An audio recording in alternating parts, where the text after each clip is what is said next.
Halo teman-teman, selamat pagi, selamat siang, selamat sore, dan selamat malam bagi teman-teman dimanapun kalian berada yang sedang menyaksikan video ini.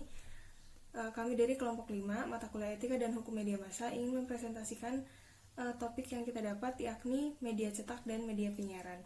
Adapun anggota kelompok 5 yakni Sandra Seran dengan NIM 1903050090, Helga N. Sidor dengan NIM 1903050031, Lisa Nurholiza dengan NIM 21777000137 dan Trinada Pamungkas dengan NIM 1903050132. Oke, untuk slide 1 sampai slide 4 akan dibacakan oleh Sandra. Kepada Sandra dipersilakan. Baik teman-teman, kita akan memulai pembahasan mengenai media cetak. Teman-teman bisa lihat pada slide. Jadi media cetak ini pada awal perkembangannya itu dia belum terlalu berkembang karena memang belum memiliki teknologi yang cukup memadai atau cukup maju. Untuk pembuatan sebuah iklan produk, media cetak ini menggunakan mesin tik dan gambar atau animasi yang disertakan dalam iklan tersebut itu masih dibuat secara manual menggunakan pena. Nah, jadi memang mereka itu lebih mempertimbangkan untuk memperlihatkan bentuk penerbitan dibandingkan dengan isi dari media itu sendiri. Nah, dalam media cetak itu terdiri dari lembaran kertas dengan sejumlah kata, gambar atau foto dengan tata warna dan halaman putih. Jadi segala hal yang ditampilkan dalam media cetak itu didasarkan pada informasi dari orang lain, yang informasi itu direkam oleh jurnalis lalu dibuat dalam bentuk kata-kata, gambar, foto dan lain sebagainya. Jadi memang seperti dilakukan wawancara untuk sampai pada tahap pembuatan berita oleh jurnalis itu. Nah, dalam pengertian lainnya, media cetak ini dipahami sebagai salah satu media di mana kita bisa membaca berita, informasi, tips dan lain sebagainya. Yang sesuai namanya, media cetak berarti informasi yang ada di dalamnya itu disajikan pada sebuah kertas seperti itu. Dan untuk sekarang ini, karena didukungnya perkembangan teknologi yang sudah semakin pesat, media cetak ini semakin memudahkan orang untuk membuat suatu iklan yang lebih kreatif dan juga atraktif. Media cetak ini juga merupakan suatu media yang statis dan mengutamakan pesan-pesan visual. Media ini terdiri dari lembaran dengan sejumlah kata, gambar atau foto dalam tata warna dan halaman putih seperti televisi dan radio dalam jajaran medium penyiaran. Nah, fungsi utama media cetak ini adalah memberi informasi dan juga menghibur. Media cetak ini cukup berbeda dengan media elektronik dalam hal kemampuannya untuk memperoleh penghargaan. Karena menurut kami itu media cetak ini karena jangkauannya lebih tidak terlalu luas ya. Misalnya misalnya kami di kabupaten itu untuk menjangkau masyarakatnya itu tidak seluas televisi atau radio gitu. Orang-orang yang bekerja pada media cetak ini memperoleh penghargaan jurnalistik yang dihormati karena kredibilitasnya. Media pers ini memiliki sifat-sifat yang khas, yaitu bisa didokumentasikan, memungkinkan adanya dialog walaupun tidak secara cepat dan langsung. Selain itu juga pers ini bersifat umum. Dia isinya tidak hanya menyangkut satu bidang saja, tapi ada banyak bidang dan biasanya memiliki tenggang waktu untuk penyampaiannya. Dalam penyampaiannya itu memiliki tenggang waktu. Selanjutnya kita akan masuk pada jenis-jenis media cetak. Ada 5 jenis media cetak. Teman-teman bisa lihat di slide. Yang pertama itu ada surat kabar atau koran, yang kedua ada majalah, yang ketiga ada tabloid, yang keempat ada buletin, dan yang terakhir ada buku. Kita akan memulai dari yang pertama. Jadi surat kabar atau koran itu memiliki pengertian kumpulan berita, artikel, cerita, iklan, dan sebagainya yang tercetak dalam lembaran kertas ukuran plano, terbit secara teratur setiap minggu atau seminggu sekali. Jadi tergantung pada kebijakan dari perusahaan pembuat koran tersebut.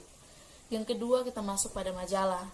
Nah, majalah ini adalah kumpulan majalah berita, artikel, cerita, iklan, dan lain sebagainya yang tercetak dalam lembaran kertas ukuran folio atau kuarto, dijilid dalam bentuk buku. Majalah biasanya terbit secara teratur, seminggu sekali, sebulan sekali, atau setahun sekali. Jadi memang dia tidak seperti koran atau surat kabar yang bisa setiap hari. Jadi dia seminggu, sebulan, atau bahkan setahun sekali begitu. Yang ketiga ada tabloid. Tabloid adalah kumpulan berita, cerita, iklan, dan lain sebagainya yang tercetak dalam lembaran kertas ukuran broadsheet, lebih kecil dari plano, dan dilipat seperti surat kabar. Nah, tabloid biasanya terbit teratur juga, seminggu sekali, 2 minggu sekali, atau sebulan sekali.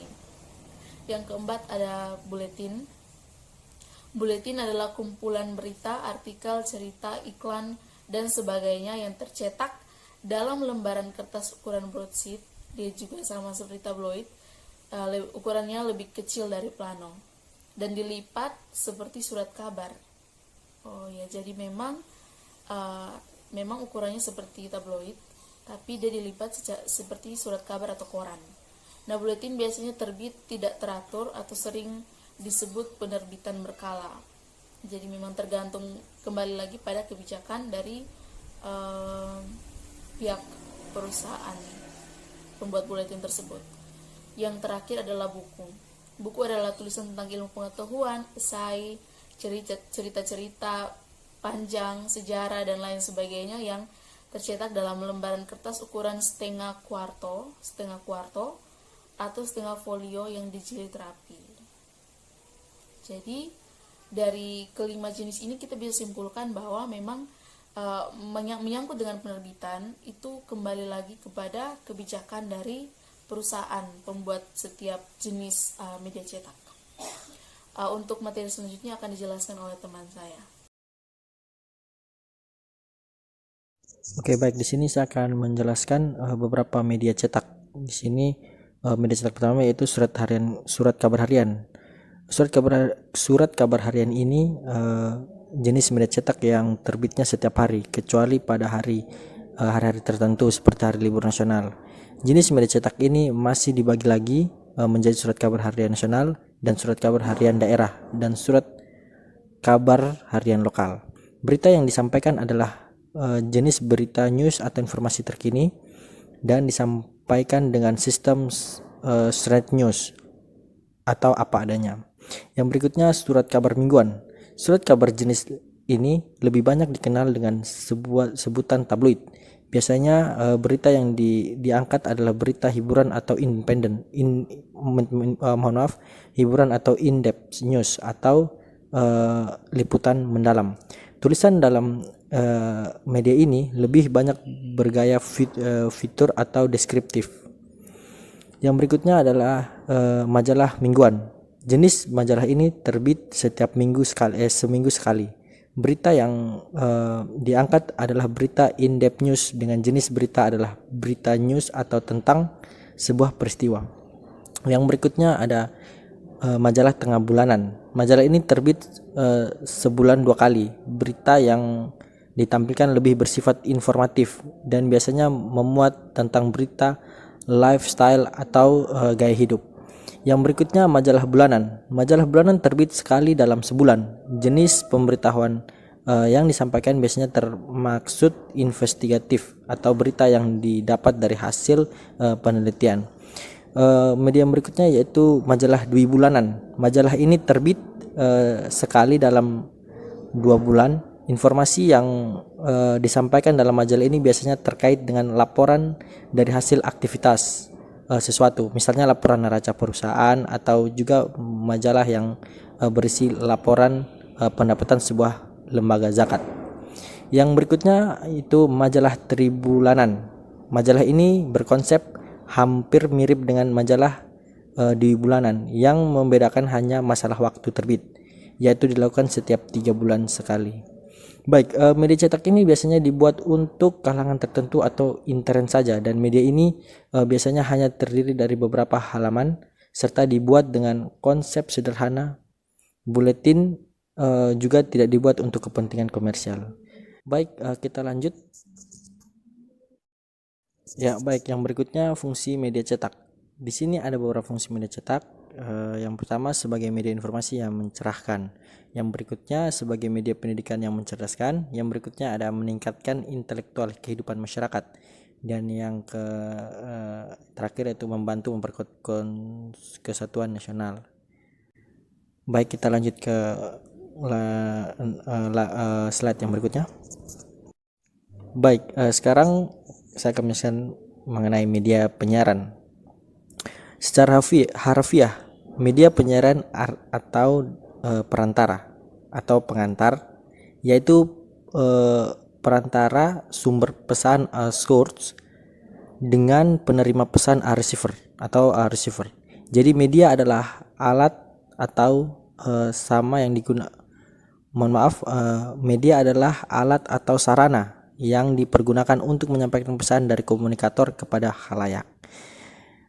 Penyiaran atau dalam bahasa Inggris dikenal sebagai broadcasting adalah keseluruhan proses penyampaian siaran yang dimulai dari penyiapan materi produksi, proses produksi, penyiapan bahan siaran, kemudian pemancaran sampai kepada penerima siaran tersebut oleh pendengar atau pemirsa di suatu tempat.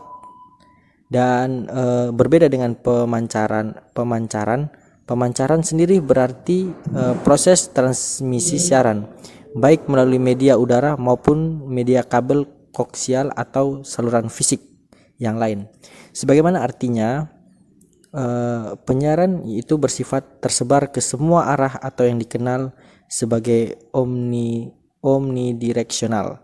Dari definisi sifat penyiaran ini bisa diketahui bahwa semua sistem penyiaran yang alat penerima siarannya harus dilengkapi dengan satu unit decoder adalah kuang sejalan dengan definisi broadcasting. Oleh karena itu, pada nama sistemnya harus ditambahkan kata terbatas sehingga menjadi sistem penyiaran terbatas. Penyiaran yang merupakan padanan kata broadcasting yaitu semua kegiatan yang memungkinkan adanya siaran radio dan televisi yang meliputi segi ideal, perangkat keras dan lunak yang menggunakan sarana pemancar atau transmisi baik di darat maupun di antariksa dengan menggunakan gelombang elektromagnetik atau gelombang yang lebih tinggi untuk dipancarluaskan dan dapat diterima oleh khalayak melalui pesawat penerima radio atau televisi dengan atau tanpa alat bantu. Ini menurut pandangan dari JB Wahyudi. Mungkin yang berikutnya saya berikan ke teman saya. Terima kasih. Oke, baik, selanjutnya saya akan menjelaskan terkait media penyiaran. Kelompok kami mengambil 3 pengertian besar dari penyiaran itu sendiri. Yang pertama yaitu menurut JB Wahyudi.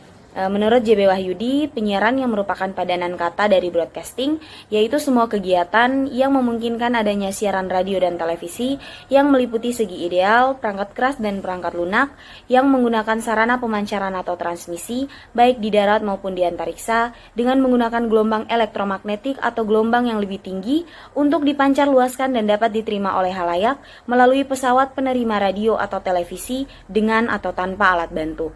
Selanjutnya, menurut Undang-Undang Nomor 32 Tahun 2002, penyiaran yang disebut broadcasting memiliki pengertian kegiatan pemancar luasan siaran melalui sarana pemancaran dan atau sarana transmisi di darat, di laut, dan di antariksa dengan menggunakan spektrum frekuensi radio atau sinyal radio yang berbentuk gelombang elektromagnetik yang merambat melalui udara, kabel, dan atau media lainnya untuk dapat diterima secara serentak dan bersamaan oleh masyarakat dengan perangkat penerima siaran. Yang ketiga, penyiaran adalah kegiatan pembuatan dan proses menyiarkan acara siaran, yaitu siaran radio dan televisi, serta pengelolaan operasional perangkat lunak dan keras yang meliputi segi ideal atau dasar, kelembagaan dan sumber daya manusia untuk memungkinkan terselenggaranya siaran radio dan televisi. Media penyiaran adalah segala bentuk saluran yang digunakan untuk menyampaikan informasi atau pesan berupa siaran yang dikirimkan melalui jaringan komunikasi elektronik massal atau publik dengan menggunakan perangkat penerima siaran. Selanjutnya yaitu syarat terjadinya sebuah penyiaran. Di sini syarat terjadinya sebuah penyiaran yang kami ambil yaitu ada 5. Yang pertama, harus tersedia spektrum frekuensi radio. Yang kedua, harus ada sarana pemancaran atau transmisi. Yang ketiga, harus adanya perangkat penerima atau receiver. Yang keempat, harus adanya siaran. Yang kelima, harus dapat diterima secara serentak atau bersamaan. Selanjutnya yaitu sejarah penyiaran radio di Indonesia. Kelompok kami mengambil beberapa poin-poin penting terkait sejarah penyiaran radio di Indonesia pada tahun 1945. Yang pertama yaitu tahun 1945 tercatat seorang amati radio bernama Gunawan berhasil menyiarkan naskah proklamasi kemerdekaan. Yang kedua, akhir tahun 1945 sudah ada sebuah organisasi yang menamakan dirinya PRAI atau Persatuan Radio Amatir Indonesia. Yang ketiga, tahun 1945 hingga 1949, banyak amatir radio muda yang membuat sendiri perangkat radio transceiver.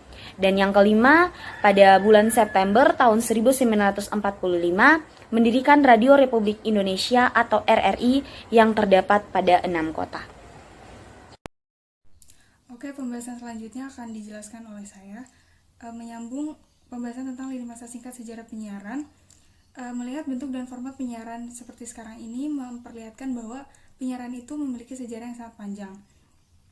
Dimulai dari penemuan gelombang elektromagnetik pada 1864 oleh James Clerk Maxwell, di mana teorinya yang mengatakan bahwa pemancaran yang paling menonjol itu memprediksi adanya pancaran gelombang elektromagnetik. Dan dia meyakini bahwa kecepatan gelombang tersebut sama dengan kecepatan cahaya. Karena seperti cahaya, maka gelombang elektromagnetik dapat dipantulkan dan dibiaskan walaupun tidak dapat dilihat dan dirasakan. Percobaannya diteruskan oleh beberapa ilmuwan sehingga menghasilkan sebuah teknologi pemancaran yang bisa digunakan oleh massa seperti sekarang ini. Lalu selanjutnya ada karakteristik media. Seperti yang kita tahu, media terbagi dua, ada cetak dan siaran. Untuk karakteristik media cetak sendiri itu bisa dibaca di mana saja dan kapan saja, bisa dibaca berulang-ulang. Tapi daya pengaruhnya kurang atau rendah. Begitu juga dengan jangkauan populasinya yang kurang, namun biaya operasionalnya relatif rendah dan umumnya diolah secara mekanik atau elektris. Sedangkan karakteristik media penyiaran sendiri terbagi dua, yakni radio dan televisi. Untuk penyiaran radio sendiri bisa didengar ketika siaran, bisa juga didengar ulang ketika siaran ulang. Namun daya pengaruhnya masih kurang atau rendah dan biasanya diolah secara elektronik. Dan biaya operasionalnya relatif murah, namun daya jangkau populasinya luas. Lalu karakteristik media penyiaran televisi juga bisa didengar dan dapat dilihat ketika siaran, juga bisa dilihat dan didengarkan ulang ketika siaran ulang. Dan daya pengaruhnya sangat tinggi, pengolahannya secara elektronik dan biaya operasional yang sangat tinggi, namun daya jangkau populasinya luas. Selanjutnya pembahasan tentang televisi. Televisi sendiri terdiri dari kata tele dan visi, yang berarti penglihatan sedangkan secara lebih jauhnya, televisi siaran merupakan media dari jaringan dengan ciri-ciri yang dimiliki komunikasi massa, yaitu satu arah. Menurut Anwar Arifin, televisi adalah penggabungan antara radio dan film. Karena televisi meneruskan suatu peristiwa dalam bentuk gambar hidup dan suara yang berwarna juga gambarnya ketika peristiwa itu sedang berlangsung. Orang yang duduk di depan televisi di rumahnya seringkali memperoleh pandangan yang lebih jelas daripada orang-orang yang hadir di tempat peristiwa itu sendiri. Dengan demikian, televisi memiliki sifat aktualitas yang lebih dari surat kabar, radio, dan film. Dibanding dengan media massa lainnya, TV juga sifatnya istimewa karena gabungan dari media dengar dan gambar, dan bersifat informatif, hiburan, maupun pendidikan, bahkan gabungan dari ketiga unsur di atas. TV juga sebagai sumber citra dan pesan tersebar atau shared image and message yang sangat besar dalam sejarah, dan ini telah menjadi mainstream bagi lingkungan simbolik masyarakat. TV juga merupakan sistem bercerita atau storytelling yang tersentralisasi. Televisi saat ini menjadi bagian yang tidak terpisahkan dari kehidupan manusia tentunya. Banyak orang menghabiskan waktunya lebih dari 1 jam di depan televisi dibandingkan menghabiskan waktu mengobrol bersama keluarganya. Siaran TV adalah pemancar sinyal listrik yang membawa muatan gambar berproyeksi yang terbentuk pada sistem lensa dan suara. Menurut Peter Herford, setiap stasiun televisi memiliki beberapa cara hiburan seperti film, talk show, variety show, game show, dan lain-lain. Televisi juga merupakan media komunikasi yang menyediakan berbagai informasi yang update tentunya, dan menyebarkan beritanya atau menyebarkan informasinya kepada halayak umum. TV merupakan hasil produk high-tech atau teknologi tinggi yang menyampaikan isi pesan dalam bentuk audiovisual gerak. Pesannya memiliki kekuatan yang sangat tinggi untuk memengaruhi mental, pola pikir, dan tindakan individu. Lebih luasnya lagi dinyatakan bahwa televisi adalah sistem pengambilan gambar dan penyampaian serta penyuguhan kembali gambar melalui tenaga listrik. Nah, gambar tersebut ditangkap dengan kamera televisi, lalu diubah menjadi sinyal listrik dan dikirim langsung lewat kabel listrik kepada pesawat penerima atau receiver. Berdasarkan pendapat di atas, menjelaskan bahwa TV adalah sistem elektronis yang menyampaikan suatu isi pesan dan bentuk audiovisual gerak, dan merupakan sistem pengambilan gambar, penyampaian, dan penyuguhan kembali kepada penonton. Sekian presentasi dari kelompok 5 dengan topik media cetak dan media penyiaran. Jika ada yang ditanyakan bisa tulis di kolom komentar di bawah. Terima kasih.